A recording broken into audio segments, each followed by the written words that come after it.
오늘 말씀의 제목은 아무도 끊을 수 없다. 다 같이 해보겠습니다. 아무도 끊을 수 없다. 네. 뭘 끊을 수 없는가? 그게 오늘 내용이 나옵니다. 참 우리가 신앙생활 하다 보면은 참 어려울 때가 참 많이 있습니다. 힘든 것 중에 또 뭐 여러 가지 손꼽자면 많겠지만 그 중에도 하나는 우리가 자꾸 약해지는 거예요. 내가 믿음이 있다고 하면서도 또 약해지고, 어느 순간에는 그렇습니다. 내가 구원 받았나? 내가 이 모양 요꼴인데 구원 받았을까? 난 성가대도 하고 교사도 하고 식당 봉사도 하고 다 하는데 난 왜 이러지? 우리의 신앙생활이 너무나 어려울 때가 많이 있어요. 나의 근본부터 의심할 때가 많이 있습니다. 나는 과연 누구인가? 하나님은 계실까? 참 어려운 문제입니다. 사실 우리는 우리 연약한 눈을 갖고 있고 연약한 육체와 제한된 생각을 갖고 있기 때문에 무한하신 하나님에 대한 계획과 그 하나님을 제대로 알지 못하니까 항상 어려움 가운데 있는 것입니다. 하나님이 우리에게 베푸시는 모든 은혜를 잘 알지 못하고 하나님이 우리를 향한 계획을 알지 못하기 때문에 내가 당하는 잠시의 고난 때문에 어려움을 당하고 고난 그 가운데 허우적거리고 있는 그런 모습을 자주 발견하게 됩니다. 그러다 보면 하나님이 나를 구원하지 않으신 건가? 또 때로는 나는 하나님의 자녀가 맞는가 하는 그러한 의심이 들 때가 있습니다. 구원받은 자도 이런 의심이 있다는 것을 아셔야 돼요. 구원받은 자는 절대로 마음이 흔들리지 않고 완벽하고 그렇지 않습니다. 순간순간 약해질 때가 많아요. 우리가 하나님이 아니고 천사가 아니기 때문에 하나님에 대해서 순간순간 놓치면 나도 모르게 내가 약해지고 부족해질 수밖에 없는 것입니다. 그러나 오늘 본문에서는 바로 연약한 우리에게, 우리가 연약하고 부족하고 죄가 많아도 하나님은 우리를 하나님의 강력한 끈으로, 강력한 사랑으로 우리를 묶어놓으셨다 하는 내용이 나옵니다. 하나님은 어떤 분이신가? 또 하나님은 우리를 어떻게 구원하셨는가? 31절에 1절부터 그 내용이 나오는데, 그런즉 이 일에 대하여 하면서 시작을 합니다. 근데 이 일이 무슨 일인가? 바로 우리의 구원에 대한 일입니다.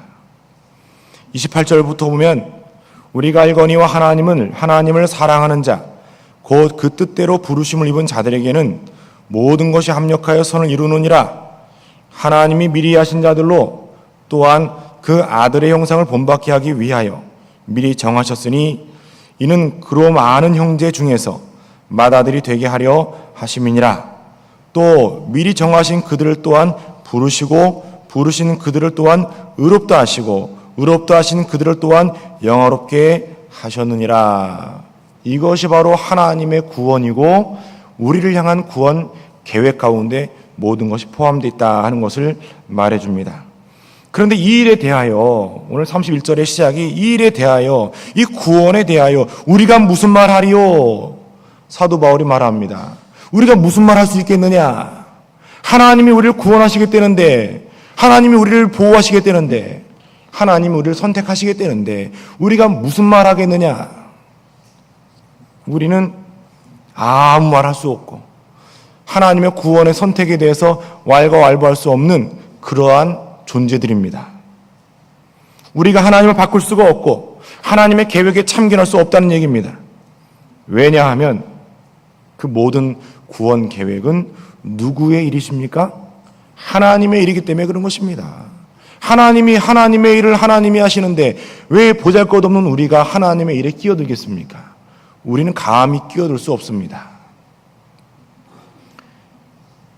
만일 하나님이 우리를 위하시면 누가 우리를 대적하리요? 하나님이 하나님의 뜻대로 우리를 위하시는데 누가 우리를 대적하겠느냐? 전능하신 하나님께서, 우리를 창조하시고 모든 것을 하신 하나님께서 우리를 위하신다. 그런데 누가 우리를 하나님 안에서 빼앗아 갈 수 있겠는가? 사도 바울이 우리에게 하나님이 우리를 위하심에 대한 내용을 통해서 절대 우리는 하나님의 품에서 떠나지 못한다 하는 것을 말해주고 있습니다. 그렇다면 하나님이 구체적으로 우리를 위해 어떤 일을 하셨는가? 32절 한번 같이 보겠습니다. 자기 아들을 아끼지 아니하시고 우리 모든 사람을 위하여 내어주신 이가 어찌 그 아들과 함께 모든 것을 우리에게 은사로 주지 아니하시겠느뇨. 하나님께서 우리를 위해 하신 일은, 우리를 위해서 하신 일은 자기의 아들을 아끼지 않고 우리 모든 사람을 위하여 내어주셨다는 겁니다. 여기서 물론 모든 사람이라는 것은 하나님의 계획 가운데에 선택하기로 작정된 자들을 말하는 것이죠.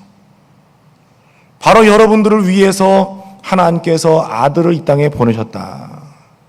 우리가 알다시피 아들을 보내셔서 한번 갔다 와라 그 정도가 아니죠. 이 땅에 내려가서 죽어라. 이 땅에 내려가서 죽어라. 바로 그런 얘기입니다. 우리 예수님 이 땅에 보내셔서 이 많은 백성들 위해 죽어라. 하나님은 그렇게 우리를 위하신 것입니다. 아들을 보내시는 만큼, 아들을 죽음에 내어주는 만큼 사랑을 표현할 방법이 어디 있습니까? 돈, 또 다른 어떤 물질적인 것으로는 다 사랑을 표현할 수 있습니다. 그게 오히려 어렵지 않죠. 여러분이 가지고 있는 것 일부를 내놓는 건 어렵지 않습니다. 그러나 하나님의 독생자 예수 그리스도를 우리를 위해 내어주신다는 것은 하나님의 그 사랑을 우리에게 모든 것을, 사랑으로 모든 것을 보여준 것이며 우리를 얼마나 사랑하시는지를 우리에게 보여주는 것입니다. 또한 하나님은 우리에게 어떤 걸 주셨습니까? 모든 것을 우리에게 은사로 주셨다. 은사는 하나님의 선물을 말합니다. 여기서 말하는 이 은사는 우리가 구원받은 우리가 구원을 잘 이루어 나갈 수 있는 모든 능력을 말해주는 것입니다. 하나님은 우리를 구원해 주시고 내팽겨쳐 주신 게 아니라 우리의 구원을 이루도록 책임지시는 분입니다. 바로 이런 분이세요. 더 이상 무슨 얘기를 하겠습니까? 구원도 허락하시고 구원을 이루도록 모든 걸 허락해 주신 그 하나님의 사랑에 대해서 우리가 더 이상 뭘 요구할 수 있겠습니까? 필요한 것이 더 있습니까? 여러분 한번 말씀해 보세요. 더 뭐가 필요합니까? 구원도 주셨고 완벽하게 구원을 이룰 수 있는 모든 능력도 주셨는데 뭐가 필요합니까? 여러분들은 구원받은 하나님의 자녀이며 앞으로 구원을 이루어갈 하나님의 백성들인 것입니다. 또 죄송합니다. 이 뭐가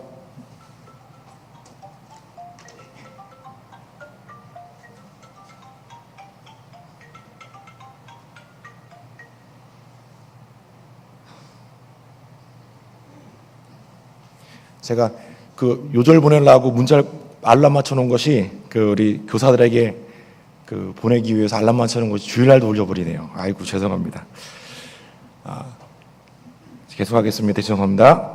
자, 그런데 우리 하나님께서 우리에게 이렇게 하나님께서 구원을 주시고 우리에게 은사까지 다 베풀어 주신 것입니다. 그런데 중요한 건 하나님은 우리에게 모든 걸 주셨고 완벽하게 주셨지만 지금 우리의 모습은 어떻습니까?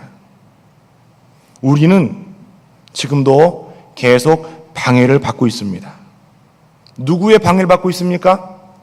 바로 우리가 잘 알고 있고 항상 경계하는 마귀의 방해를 받고 있습니다. 우리 33절 여기 보니 33절을 보면 누가 능히 하나님의 택하신 자들을 송사하리요 의롭다 하신 이는 하나님이시니 또 누가 정죄하리요 죽으실 뿐 아니라 다시 살아나신 이는 그리스도 예수시니 그는 하나님 우편에 계신 자요 우리를 위하여 간구하시는 자신이라. 하나님께서 우리를 택하시고 우리를 구원해 주셨습니다. 그런데 우리를 누군가가 송사하고 있어요. 누군가가 우리를 너희는 죄인이다. 너희는 아직도 구원을 못 받았어. 넌 그러고도 구원받은 사람이냐? 바로 이 마귀의 방해가 우리를 끊임없이 넘어뜨리려 하고 있다는 것입니다. 성경에 보면 욥기 1장 9절에 보면 9절부터 보면 그 욥기의 그 마귀가 뭐라고 하는가 하면 사단의 그 욥이 하나님께 말합니다. 마귀가 욥이 어찌 까닭 없이 하나님을 경외하리까? 주께서 그와 그 집과 그 모든 소유물을 사늘로 주심이 아니니까. 주께서 그 손으로 하는 바를 복되게 하사 그 소유물로 땅에 널리게 하셨음이니이다.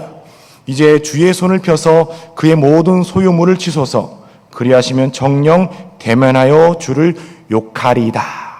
마귀가 하나님 앞에서 욥을 송사하고 있습니다. 모함하고 있습니다. 하나님 앞에서 감히 어떤 누군가 우리를 모함하고 있다는 것입니다. 바로 이런 마귀가 하나님 앞에서 또 우리를 송사하며 우리가 의롭지만 의롭지 않은 것으로 말해주고 있습니다. 사실 송사라는 얘기는 법적인 용어입니다. 뭡니까? 재판을 거는 거예요. 저 사람은 죄인입니다. 저 죄를 가만두지 마십시오. 검사가 있고 변호사가 있고 판사가 있습니다. 판사는 최종 판결하는 사람이고 검사는 그 사람의 죄를 드러내는 사람이고 변호사는 그 죄인의 죄를 조금이라도 덜 받도록 변호해주는 사람, 도와주는 사람입니다. 하나님 앞에서 마귀가 검사처럼, 물론 우리 세상에 검사가 나쁘다는 얘기가 아니지만 이 마귀가 그런 이 검사에 하는 것처럼 우리의 죄 없는 우리의 모습을 자꾸만 죄 있는 것으로 만들어 놓고 있습니다.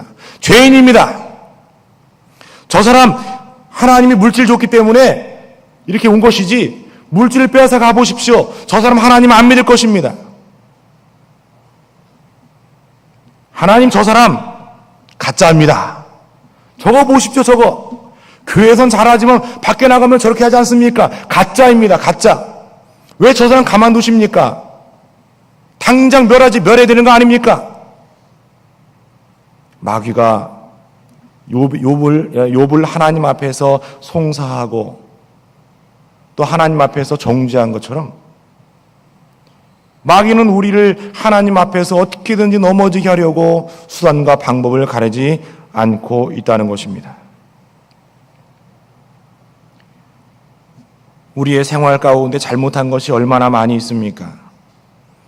여러분 어제는 어땠습니까? 또 그제는 어땠습니까? 또 아니면 오늘 교회 오는 동안에는 어땠습니까? 예수 믿는 사람처럼 차 운전할 때 신호도 잘 지키고 규정 속도도 잘 지키고 끼어들어도 허허 웃고 오고 혹시 잘 그렇게 하고 오셨습니까? 또 집에서 안 좋은 일이 있어도 오늘은 주일이다 하면서 주일이 아니더라도 항상 내가 널 사랑한다 하면서 말썽 피는 아이들을 잘 보듬어주고 사랑의 말로 잘 도와주고 양육하셨습니까? 또 직장에서는 말 안 듣는 부하 직원에게 혹시나 야 이놈아 너 그러려면 나가 혹시 그러진 않으셨습니까?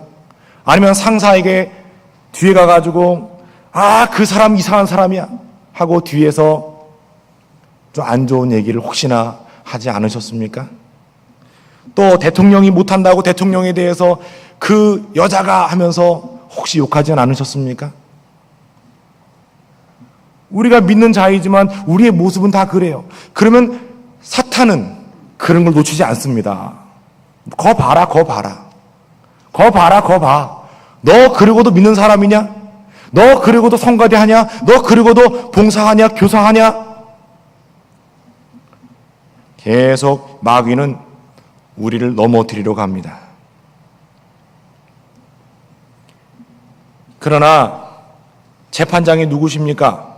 바로 우리 하나님께서 완벽한 판결을 내리셨기 때문에 더 이상 마귀가 아무리 우리를 재판이 끝났을 때 하는 게 뭐죠? 다시 하는 게 항소라고 합니다. 항소하에 항소. 또 하고 또 하고. 그러나 재판장은 그때 어떻게 하죠? 기각합니다. 기각합니다. 더 이상 할 말이 없습니다. 이 사람은 할 필요가 없습니다. 더 이상의 재판을 할 수 없게 만들어 놓으셨다는 얘기입니다. 이사야 50장 8절 9절에 보면은 나를 의롭다 하시는 이가 가까이 계시니 나와 다툴 자가 누구뇨? 나와 함께 설지어다. 나의 대적이 누구뇨? 내게 가까이 나올지어다. 주 여호와께서 나를 도우시니 나를 정죄할 자 누구뇨? 그들은 다 옷과 같이 헤어지며 좀에게 먹히리다. 다 망한다. 하나님이 나의 편이고 하나님이 나를 의롭다 하셨는데 누가 나를 죄인이라고 말할 수 있겠는가? 34절에도 읽은 것처럼 누가 정죄하겠는가? 근데 여기가 34절을 보면 조금 이해가 잘 안 되는 부분이 있습니다. 누가 정죄하리요 하더니 갑자기 예수님이 나와요. 이 내용을 우리가 조금 더 쉽게 이해한다면 누가 정죄하겠는가? 예수님이 정죄하겠는가? 이런 물음을 가지면 내용이 쉬워집니다. 그러나 예수님이 우리를 정죄하는 것이 아니라 오히려 예수님조차도 우리를 위해서 십자가에 달려 죽으시고 또 하나님 우편에 계셔서 우리를 위하여 지금도 간구하시는 분이다. 우리의 연약함을 하나님께서 붙잡아 달라고, 우리의 부족함을 하나님께서 책임져 달라고 하나님 우편에서 간구하는 분이시다. 우편이라는 것은 권세를 말하는 것입니다. 하나님과 같은 권세로, 하나님과 같은 능력으로 우리를 돕고 계신 분이 바로 우리 예수님인 것입니다. 누가 우리를 그리스도의 사랑에서 끊으리요? 환난이나 곤고나 핍박이나 기근이나 적신이나 위험이나 칼이랴. 여러분, 사실 우리는 환난, 곤고, 핍박, 기근, 적신, 위험, 칼 이런 것이 없어도 사실은 굉장히 갈등이 많습니다. 누가 우리를 너 예수 믿으면 죽을 거다. 너 예수 믿으면 감옥 갈 거다. 얘기 안 해도 우린 스스로의 욕심과 스스로의 잘못된 생각 가운데 빠져서 내가 누구인지, 내가 믿음이 있는지, 내가 하나님의 자녀인지를 혼란스러워할 때가 얼마나 많이 있습니까? 더 나아가서 만약에 우리에게 이런 일이 일어난다면 여러분들은 어떻게 하시겠습니까? 예수 믿는 것 때문에 환난을 당합니다. 예수 믿는 것 때문에 우리가 큰 고난을 당합니다. 핍박을 당합니다. 예수 믿는 것 때문에 우리가 가난하게 됩니다. 예수 믿는 것 때문에 죽음의 칼의 위협을 당합니다. 여러분들은 그래도 예수 믿겠습니까? 그때에도 하나님을 믿겠습니까? 어떤 사람들은 이러한 상황에서 분명히 교회를 떠날 사람들이 있습니다. 우리나라의 역사를 보면 알아요. 일제 강점기 시대 때 많은 기독교인들이, 심지어 목회자들도 신사참배를 했습니다. 물론 나중에 그들이 회개하고 돌아온 분들도 많이 있지만 목회자들 중에서도 그랬어요.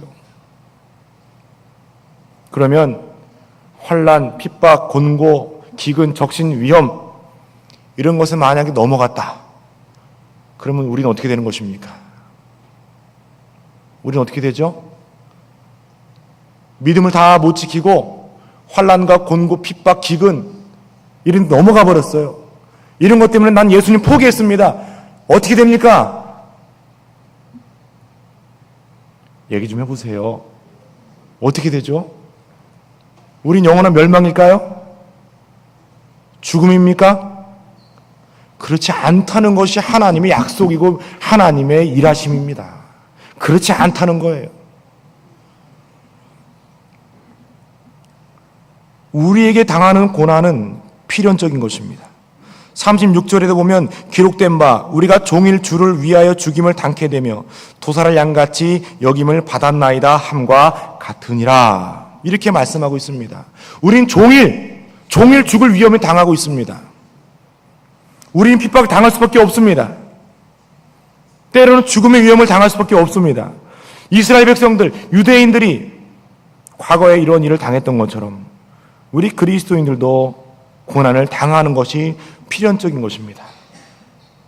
요한계시록 2장 10절에 오면 내가 장차 받을 고난을 두려워 말라. 볼지어다 마귀가 장차 너희 가운데 몇 사람을 옥에 던져 시험을 받게 하리니 너희가 10일 동안 환난을 받으리라. 내가 죽도록 충성하라. 그리하면 내가 생명의 멸류관을 내게 주리라.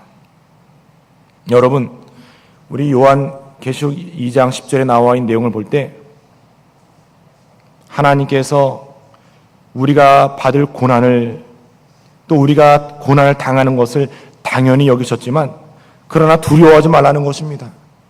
그리고 또 우리의 큰 고난이 또 와서 몇 사람을 옥에 가두고 시험을 받게 하고 큰 어려움을 준다는 것을 말해주고 있습니다. 여러분이 당할 고난, 시험, 우리에게는 너무나 당연한 것입니다. 하나님이 고난을 우리에게 당연히 주셨는데 고난을 못 이겼다고 하나님이 또 우리를 팽겨치시겠습니까? 그렇지 않다는 것이 하나님의 뜻이고 37절에 또 그 내용이 잘 나와 있습니다. 같이 한번 보겠습니다. 그러나 이 모든 일에 우리를 사랑하시는 이로 말미암아 우리가 넉넉히 이기느니라. 아멘. 이 내용을 보십시오. 환난, 고난, 핍박, 기근, 적신, 위험, 칼 이런 것이 우리에게 필연적으로 와서 우리를 괴롭히고 우리를 쓰러뜨리고 때로는 믿음에 대해서 근본이 흔들릴지라도 그러나 이 모든 일에 우리를 사랑하시는 하나님께서 우리를 사랑하시는 예수님께서 우리가 넉넉히 이기도록 도와주신다는 것입니다. 사도 바울이 과거에는 어떤 사람이었습니까? 포행자요, 핍박자요, 또 예수 믿는 사람 잡으러 다니는 아주 악한 사람 아니었습니까? 근데 그 사람이 예수님을 발견하고 어떻게 됩니까? 그 사울이라는 사람이 예수님을 발견하고 나서 그냥 나는 예수 믿습니다. 이 정도로 변했습니까? 그렇다면 그건 별로 넉넉히 이긴 것 같지가 않아요. 어떻게 변했습니까? 사람을 죽이러 다니던 사람이 사람을 살리러 다녔고 예수 믿는 사람 죽이러 다닌 사람이 예수님을 전하러 다녔고 다른 사람을 죽이러 다녔던 사람이 이제는 자기가 죽으려고 다녔습니다. 하나님이 한번 일하시면 멸망받을 사람을 구원하러 다니는 것입니다. 사사기에 나오는 삼손을 생각해 보겠습니다. 그 삼손이라는 사람이 얼마나 힘이 장사였습니까? 얼마나 큰 능력자였습니까? 그러나 결국에는 세상을 따라가고 잘못된 여자를 따라가다가 하나님을 놓쳐버렸습니다. 그래서 결국에는 힘의 근원, 하나님의 말씀을 다 잊어버리고 머리카락이 다 잘려버렸습니다. 눈이 뽑혔습니다. 하나님의 사람이었던 사람이 당나귀가 돌리는 맷돌을 돌리는 그런 일을 하게 되었고 큰 운동장에서 재롱을 피우는 사람이 되고 말았습니다. 얼마나 안타깝고 얼마나 애석한 일입니까? 그러나 그에게도 하나님께서는 기회를 주셨습니다. 하나님은 그를 버리지 않았습니다. 그가 머리카락이 길어졌을 때 그가 마지막으로 하나님께 기도합니다. 하나님! 제가 잘못했습니다. 그러나 이번 한 번만이라도 저들을 심판할 수 있는 기회를 주십시오.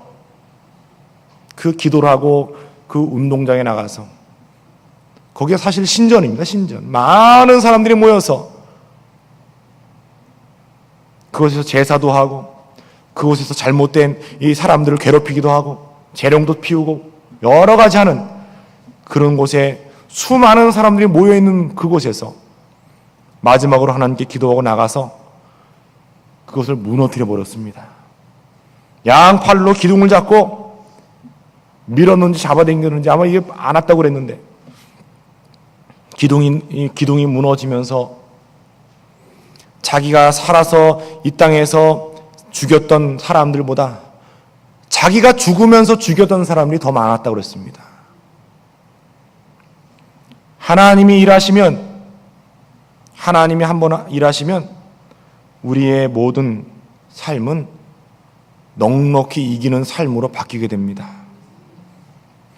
여러분의 삶이 때로는 의심이 가득하고, 때로는 여러분들이 나는 내 자녀를 못 키워, 난 직장에서 잘 못해, 나는 성격이 안 좋아, 나는 뭐가 안 좋아, 난 뭘 못해, 나는 담배를 못 끊었어, 나는 아직도 술을 먹어, 나는 아직도 운전할 때 욕을 해,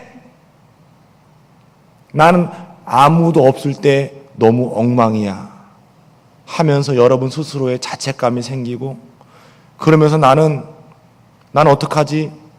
난 이대로 죽으면 구원받지 못할 것 같아 라는 그러한 의심이 생길지 모릅니다.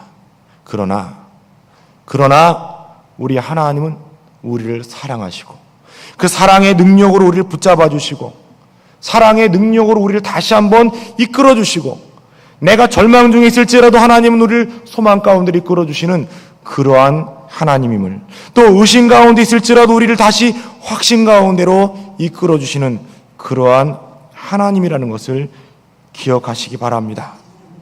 하나님은 우리를 사랑하세요. 얼마나 사랑하셨다고요? 아들을 보내시는 만큼 사랑하셨습니다. 아들을 죽도록, 우리를 위해 죽도록 내버려 두실 만큼 사랑하셨습니다. 이렇게 사랑하신 우리를 하나님이 어떻게 내버려 두시겠습니까? 38절과 39절을 같이 한번 보겠습니다. 내가 확신하노니 사망이나 생명이나 천사들이나 권세자들이나 현재이나 장래이나 능력이나 높음이나 깊음이나 다른 아무 피조물이라도 우리를 우리 주 그리스도 예수 안에 있는 하나님의 사랑에서 끊을 수 없으리라. 아멘. 확신합니다. 사도 바울이 확신한다. 우리도 확신하라는 얘기입니다. 사막이든 죽든 살든 천사들이든 세상의 권세자들이든 현재일이나 장래일이나 능력이나 기품이나 그 어떤 피조물 마귀라도 우리를 우리 주 그리스도 안에 있는 하나님의 사랑에서 끊을 수가 없다는 얘기입니다. 끊을 수가 없어요. 아무도 끊을 수 없습니다. 아무도 끊을 수 없어요. 그 무엇도 끊을 수 없습니다. 가끔 부모들이, 인간적인 부모들은 자녀들을 가끔 버리기도 하지만 우리 하나님은 절대 우리 버리지 않습니다. 우리 하나님은 절대 우리를 그 사랑의 끈으로 묶어서 절대 놓치지 않습니다. 예전에 여러분도 보신 분도 계시겠지만 아이들 몸에다가 끈을 묶고 어디 여행 갈 때 애들 잊어버리지 말라고 부모들 손에 그 끈을 묶고 다니는 일을 종종 보게 됩니다. 그래서 저도 우리 첫째 아들 때 그걸 한번 해봤습니다. 근데 진짜 좋아요. 어디 갈라 그러면 싹 잡아당기면 오거든요. 몰래 안 갑니다. 그런데 몇 번 하다가 말아버렸어요. 꼭 강아지 끌고 다니는 것 같아가지고. 그러나 이건 확실한 거예요. 하나님이 우리의 사랑의 끈으로 묶어놨다는 것은 우리가 잘못되고 떨어져도 우리를 끌어당길 수 있다는 얘기입니다. 하나님의 끈은 절대 끊어지지 않는다는 얘기예요. 그 어떤 피조물도 하나님의 사랑에서 끊을 수가 없습니다. 하나님은 우리를 위해 아들을 주시고 그 아들을 우리를 위해 죽게 하셨고 자신의 아들을 죽음으로 내준 것 이상 어떻게 다른 사람에게 자신의 사랑을 내가 너를 사랑하노라 이렇게 표현할 수가 있겠습니까? 하나님이 지금도 여러분에게 내가 너를 사랑하노라 말하고 있는 것입니다. 지금 저를 통해서 여러분에게 말씀하고 있다는 얘기입니다.